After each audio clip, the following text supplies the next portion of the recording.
The golden light from the chandeliers of the Crestmore Country Club shimmered across the marble floors during the annual Delgado family gala. I smoothed the wrinkles in my navy cocktail dress, fully aware of how understated it looked among a sea of couture gowns, silk ties, and vintage watches. At 38, I was considered the family's lost potential, a polite euphemism for failure. "Isabella, there you are!" My cousin Claudia's voice rang out with the kind of polished confidence that only came with a $300,000 bonus and a corner office. She floated toward me in a fitted emerald dress, a recent promotion to senior executive at Delgado Global Solutions, practically radiating off her. "We were just going over everyone's highlights from the year," she chirped, looping her arm through mine. I forced a smile, resisting the urge to check my phone. An urgent message about tomorrow morning's $1.4 billion acquisition was waiting, one that Claudia had signed off on, nervously, several times in the past month. "Hello, Claudia. Congratulations on the promotion," I said with practiced warmth, silently recalling the confidential files sitting in my briefcase, files that had come directly from Claudia's legal team stamped urgent. "Thank you, darling," she said, barely brushing my cheek in a faux embrace. Her perfume was expensive, overly floral and entirely too strong. "Surprised you even heard, considering how independent you've been lately." She said independent like it meant unemployed. She motioned toward a circle of polished relatives nearby.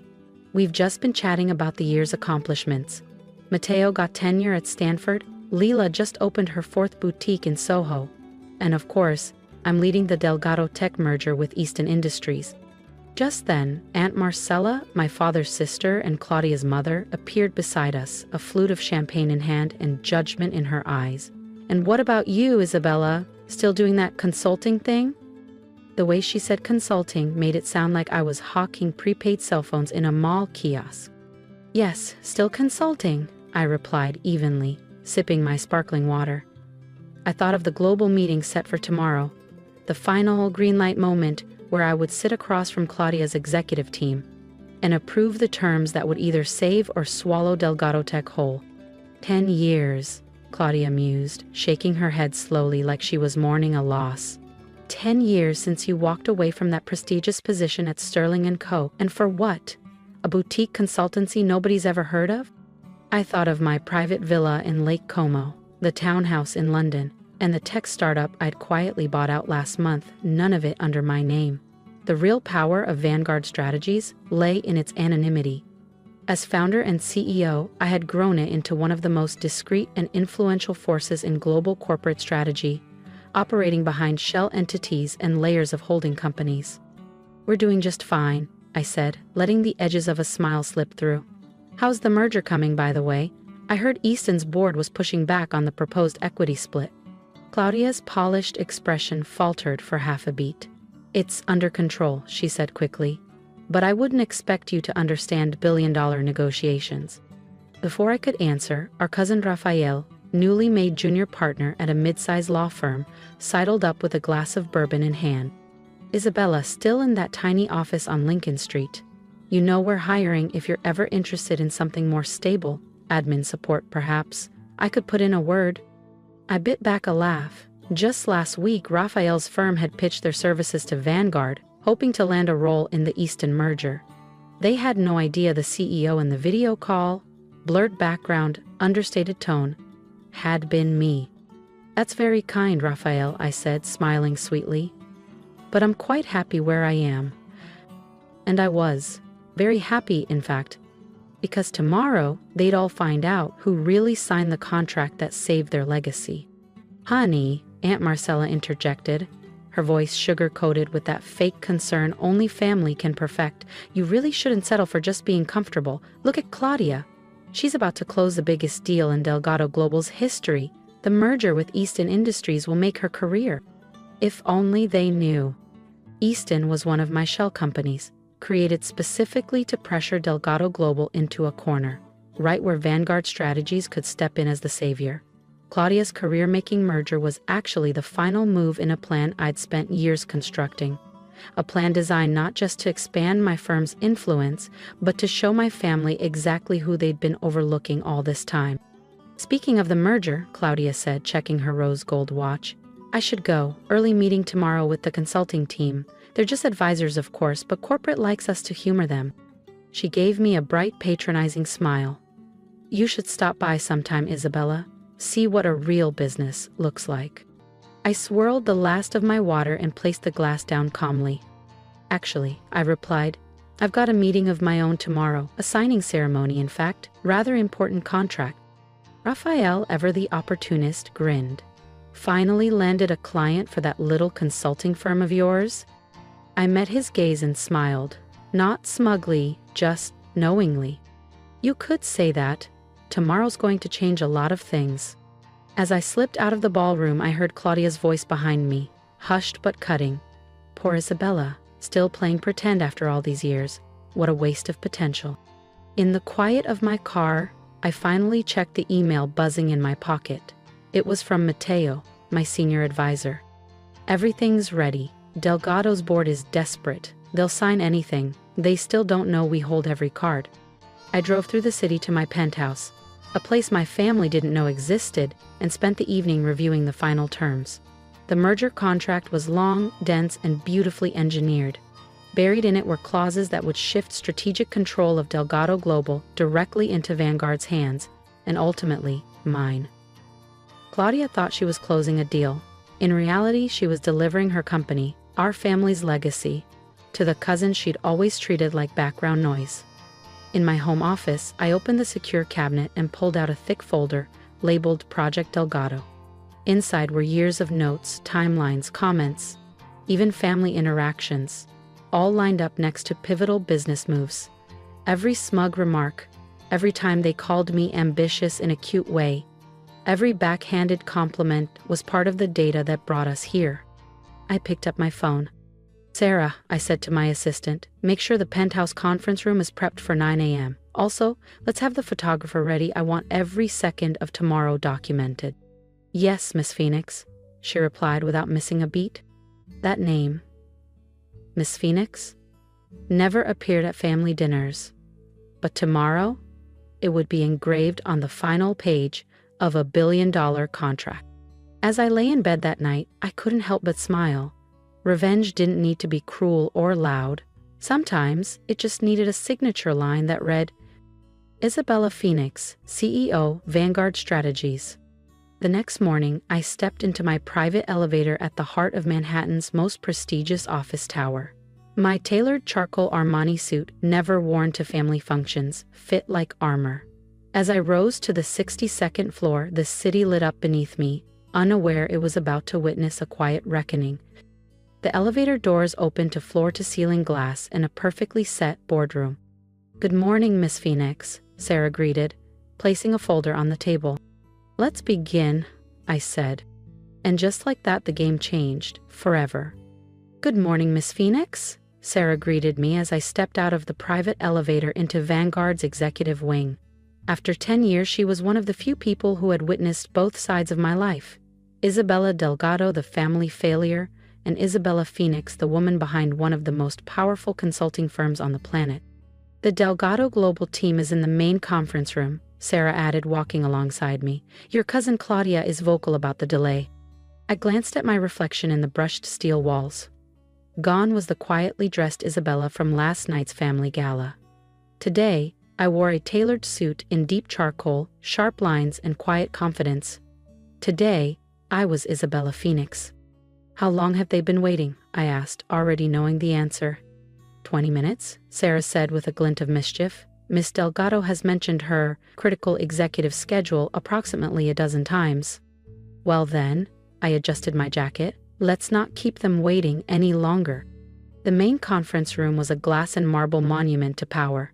The sweeping views of Midtown Manhattan framed the room like a painting. Claudia stood at the far end, mid-rand, her tone sharp with entitlement. It's completely unacceptable, she snapped. I don't care who this consultant is. This level of unprofessionalism is inexcusable. Raphael sat nearby, looking vaguely uncomfortable, probably unsure why he was there at all. My uncle Alejandro, Claudia's father, and the CEO of Delgado Global, was seated at the center of the table with two board members beside him. Finally, Claudia snapped as the doors opened. "Do you have any idea who I—" She stopped mid-sentence when she saw me. Her expression shifted in rapid succession: outrage, confusion, disbelief. "Isabella!" Raphael stood so fast he knocked over his water glass. "What are you doing here? This is a private board meeting." I walked to the head of the table with quiet, steady confidence, setting my briefcase down with a crisp click. The silence was sudden and heavy. "Good morning," I said, pressing a button on the panel. The room's screens descended from the ceiling, displaying the Vanguard Strategies insignia. "Apologies for the delay. Let's begin the meeting regarding the Delgado Easton merger." My uncle finally found his voice. "Isabella, this is not appropriate. We're here to meet with A.M. Phoenix. Where is she?" "I am," I said, opening my folder. "Isabella M. Phoenix, founder and CEO of Vanguard Strategies, and as of this morning, the majority shareholder of Easton Industries." Dead silence. Claudia's face drained of all color. Her expensive dress suddenly looked like a child playing grown-up. Raphael rifled through the documents Sarah was now handing out, scanning with rising panic. This has to be a mistake," Claudia stammered. "You're just a small-time consultant. You work out of a closet downtown." I smiled. "That's one of our satellite offices for boutique clients. Vanguard operates in 47 countries. We own this building, and as of today, through Easton's acquisition and the leveraged consolidation of Delgado Global's outstanding debt." I clicked to the next slide. "We hold a controlling interest in your company." My presentation unfolded with precision. A 10-year roadmap, confidential transactions, restructuring models, and shell corporations, all strategically aligned under Vanguard's direction. Every chart was another truth my family had never seen coming. "When I left Sterling & Co., you all thought I was running away," I said, looking directly at my uncle. "But even then, I had contracts with 3 multinational firms. While you mocked my ambition, I built a global empire." Alejandro stared at the charts, stunned. "Easton is your company?" "Through a series of holdings and silent partners, yes," I said calmly. "Just like the venture firm that's been quietly acquiring Delgado's outstanding debt for the past 3 years." I turned to Claudia, whose silence was finally more telling than her usual bravado. "You thought this merger would save you, but the terms? The consulting fees? The leadership shift?" I paused. "They're not up for negotiation." Because this time, I wasn't asking for a seat at the table. I owned it. I pulled out the final contract and placed it carefully on the table. "Vanguard Strategies will assume full operational control of Delgado Global," I said, my voice calm and firm. "We will restructure the management team and implement a new corporate strategy effective immediately." "You can't do this," Raphael blurted out, his usual legal swagger faltering. "The board would never approve." "They already have." I nodded at Sarah, who tapped the tablet in her hand. The screens in the conference room lit up with a list of board members' signatures. "The vote passed last night unanimously," I continued. "Once they reviewed the full terms of the merger, including the details of Delgado's outstanding debt, they understood the consequences of not moving forward. Without this deal, the company would be facing immediate loan recalls and regulatory review." Uncle Alejandro stood slowly, the weight of his unraveling legacy visible in his hunched shoulders. "Why, Isabella?" he asked quietly. "Why go to all this trouble?" I stepped away from the head of the table and walked slowly around it, looking each person in the eye. "Because 10 years ago you all taught me a valuable lesson," I said. "You taught me that in our world, perception matters more than truth, that titles matter more than talent, that a polished name and designer suit earn more respect than quiet hard work." I paused beside Claudia, who still wouldn't meet my eyes. "Last night, cousin, what did you call me?" I asked. "A nobody? After all these years?" She flinched, mascara smudged beneath her eyes, her silence louder than any response. "Here's today's reality," I said, returning to my seat. "Delgado Global is now a subsidiary of Vanguard Strategies." I clicked to the next slide. "Claudia, your position as Executive Vice President is being eliminated effective immediately. Raphael, your firm's legal services will no longer be retained." I turned to Uncle Alejandro. And you, I said with no malice, only resolution, will be announcing your retirement this afternoon. The next hour unfolded in a haze of silence, signatures, and disbelief. Executives filed out one by one, defeated, with folders in hand and questions they couldn't bring themselves to ask. When only Claudia remained, I called out to her one last time. Next family reunion, I said. Remember, success doesn't always wear Chanel. After they left, I stood by the floor-to-ceiling windows overlooking the city. Sarah walked over, handing me a warm coffee. Was it worth it? She asked softly. All these years of keeping your success hidden? I thought about the dismissive remarks, the endless patronizing offers to help me find a real job. Then I thought about the empire I'd built from scratch, the thousands of employees across continents, and the influence I could now wield for good. It was never about revenge, I said. It was about showing that there's more than one way to win, that you don't have to fit into their mold to matter. Over the next year, Delgado Global transformed under Vanguard's direction. We appointed leadership based on merit, not bloodlines. Claudia eventually found a mid-level operations role at a private firm. Hopefully she gained something her resume never taught her: humility. Raphael's firm struggled after losing both Delgado and Vanguard as clients.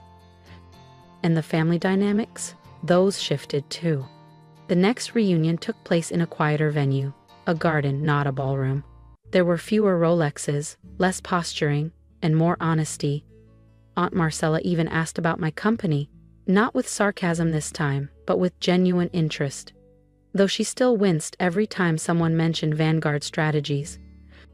My father, who had silently watched all those years while his daughter was dismissed by his extended family, finally pulled me aside. I'm proud of what you've built, he said, hugging me. Not just the business, but how you handled it all. And he was right. Vanguard had become more than just a consulting firm. It had become a symbol for innovation, for ethical leadership, for transformation. In my office, I keep a small photo. It's from that first meeting, the moment Claudia realized who I was. Not because I delight in her shock, but because it reminds me, true success isn't about proving someone wrong. It's about building something lasting. They mocked the little consulting firm for a decade, called me naive, a dreamer. That firm just acquired its 100th company last week. But that's a story for another family reunion. If my story resonated with you, don't scroll past, talk to me. I wasn't supposed to succeed, not by the standards of my family or the world I was raised in. They told me I was wasting my potential, mocked my little consulting firm, and tried to wrap my worth in job titles and designer labels, but I kept building anyway, quietly, relentlessly, and now, here we are. If you've ever been underestimated, overlooked, or told your dreams were too small or too unrealistic, drop a comment, tell me where you're building from, share your story. Let's create a space where ambition is celebrated, not silenced. Your voice matters, even if they can't hear it yet. Trust me, sometimes the quietest person in the room is the one changing the world behind the scenes. Here's the advice I wish someone had told me. You don't need loud validation to make your work meaningful. You don't need to be seen to be powerful. Let them underestimate you. Let them talk. And then build anyway. Build something so strong, so smart, so unshakable that by the time they recognize your brilliance, you're already 10 steps ahead.